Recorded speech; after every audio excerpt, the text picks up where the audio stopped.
Local ফুটবলের একটা ধারা বিবরণী চরম ভাইরাল হয়েছে। স্ট্রাইকার আশরাফুল গোল মিস করার পরে ড্যাশ ড্যাশ ড্যাশ যে বাক্যগুলো ওই ধারা বিবরণী কক্ষে ধারাভাষ্যকার বর্ণনা করেছেন, আমার মনে হয় মেহেদী হাসান মিরাজের জন্য ওই শব্দগুলো ওই বাক্যগুলো প্রয়োগ করলে আমার মনে হয় খুব একটা ভুল হওয়ার কথা না। শুধু মিরাজ একা দায়ী বিষয়টা তাও না, তবে যেহেতু তিনি ক্যাপ্টেন, সিদ্ধান্তটা তিনি নিয়ে থাকেন, অবশ্যই এই জন্যই তিনি দায়ী। আমি অন্তত পক্ষে তাকেই দায়ী করব।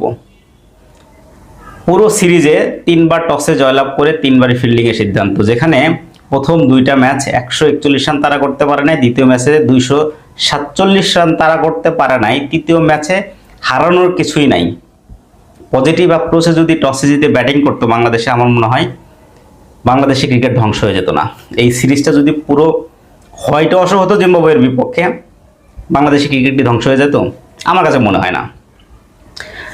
মেহেদী হাসান মিরাজ ওই অ্যাপ্রোচটা দেখাতে পারে নাই, এটা হচ্ছে মেইন কথা।